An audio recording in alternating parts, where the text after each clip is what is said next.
আসসালামু আলাইকুম ওয়া রাহমাতুল্লাহি ওয়া বারাকাতুহু। কেমন আছেন সবাই? আশা করছি অনেক ভালো আছেন। চলে এসেছি আজকে আরো একটি নতুন ভিডিওতে। আজকে আমি আপনাদের সামনে যে বিষয়টি নিয়ে কথা বলবো, সেই বিষয়টি হচ্ছে যে একজন মুসলমানের যে রক্ত, সে রক্তের মর্যাদা কেমন? মানে একটা মুসলমানকে যদি আমরা হত্যা করতে চাই, তাহলে আমরা তাকে কি হত্যা করতে পাবো? তাকে আমরা কোন অবস্থাতে হত্যা করতে পাবো? বা কোন অবস্থাতে তাকে হত্যা করা যায়?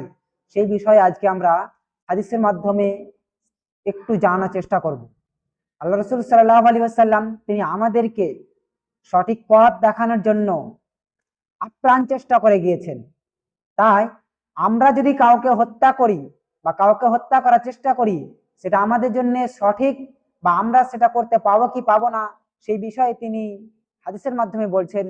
আন ইবনে মাসউদিন রাদিয়াল্লাহু তাআলা আনহু قال قال رسول الله صلى الله عليه وسلم لا يحل دم امرئ مسلم يشهد ان لا اله الا الله واني رسول الله صلى الله عليه وسلم الا باحدى ثلاثه السيب الزاني والنفس بالنفس والطريق لدينه المفارق للجماعه متفق عليه।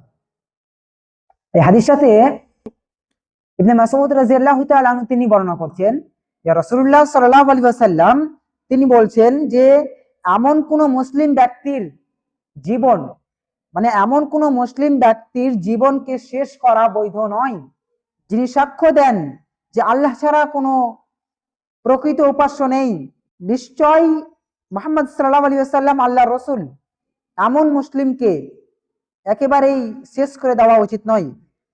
তবে যদি সে তিনটি অপরাধের মধ্যে হইতে, তিনটি অপরাধ রয়েছে, যে তিনটি অপরাধের মধ্যে থেকে যে কোনো একটি যদি সে করে বসে, তিনটিতে তিনটি নয়, যে কোনো একটি যদি করে বসে, তাহলে তাকে কিন্তু হত্যা করা যাবে। সে তিনটি অপরাধ কি কি? সে তিনটি অপরাধ হচ্ছে, এক নম্বরে রয়েছে যে বিবাহিত হওয়ার পরেও ব্যভিচার করে। যে বিবাহিত হওয়ার পরে যে ব্যভিচার করে, তার কথা বলা হয়েছে যে তাকে হত্যা করে দাও বা তাকে কতল করো, শেষ করে দাও। এবং দ্বিতীয় নম্বরে রয়েছে যে অন্যায়ভাবে কারো জীবনকে শেষ করে দেয় যে মুসলমান। কোন মুসলমান যদি কোন মুসলমানের জীবনকে শেষ করে দেয় অন্যায়ভাবে, তাহলে তাকেও তোমরা হত্যা করে দাও। এই হত্যার বদলে হত্যা করা যায়। তারপরে ইসলাম ধর্ম ত্যাগ করত, মানে কোন মুসলমান ব্যক্তি যদি ইসলাম ধর্মটাকে ত্যাগ করে চলে যায়, মুসলিমের জামাত হতে সে কিন্তু পৃথক হয়ে যায়। তাহলে যদি কোনো ব্যক্তি, এক নম্বরে বলা হলো যে বিবাহিত হওয়ার পরেও যদি ব্যভিচারে লিপ্ত হয়, তাহলে তার কথা বলা হচ্ছে তাকে হত্যা করে দাও। আর দ্বিতীয় নম্বরে বলা হচ্ছে সে যদি অন্যায়ভাবে কোনো মুসলমানকে হত্যা করে দেয়, কোনো মুসলমানের জীবনকে শেষ করে দেয়, তাহলে তাকেও তোমরা হত্যা করে দাও।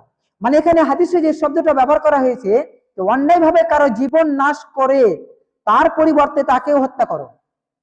অন্যায়ভাবে কারো জীবনকে যদি শেষ করে দেয়, তার পরিবর্তে তাকেও হত্যা করে দাও।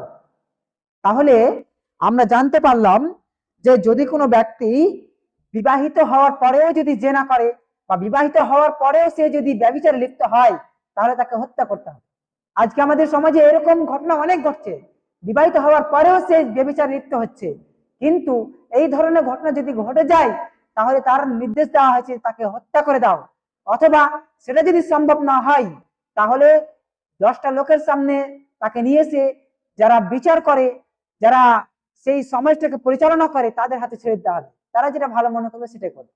তারপরে অন্যায়ভাবে যে কাউকে হত্যা করে দেওয়ার ব্যাপারটা, অন্যায়ভাবে কাউকে হত্যা করে দেওয়ার এই যে ঘটনাটা আমরা প্রায় দেখতে পাই, খুব অহরহ এটা হয়, কিন্তু তার বিধানটা কি রয়েছে, তাকে কি করতে হবে, সেটা কিন্তু আমরা জানতে পারি না। আর তৃতীয় নম্বরে বলা হলো শেষে যে ইসলাম ধর্ম থেকে যারা ত্যাগ করে দেয়, ইসলাম ধর্মটাকে যারা ত্যাগ করে দেয়, অর্থাৎ ইসলাম ধর্ম থেকে বেরিয়ে যায়। আজকে আমরা কথায় কথা ইসলাম ধর্ম থেকে বেরিয়ে যাই। আজকে আমরা প্রায় প্রত্যেকেই অরিজিনাল খাঁটি মুসলমান এখনো পর্যন্ত হতে পারেনি। আমি আপনাদের সামনে যে একটি আয়াত পেশ করছি, এই আয়াতটার অর্থ কি হতে পারে, এটা আপনারা অবশ্যই কমেন্ট করে সবাই জানাবেন। এই আয়াতটা হচ্ছে ইয়া আইয়ুহাল্লাযীনা আমানুত্তাকুল্লাহা হাক্কা তুকাতিহি ওয়া লা তামুতুন্না ইল্লা ওয়া আনতুম মুসলিমুন। এখানে এই আয়াতে আল্লাহ রাব্বুল আলামিন কি বলেছেন? এর অর্থটা কিন্তু আপনারা অবশ্যই কমেন্টে জানাবেন।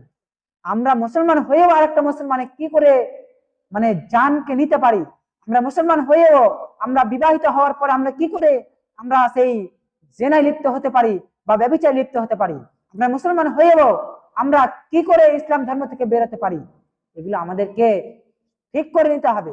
যদি আমাদের মধ্যে এগুলো থাকে তাহলে এগুলোকে ঝেড়ে ফেলে দিয়ে একেবারে খাঁটি মুসলমান হয়ে মরতে হবে।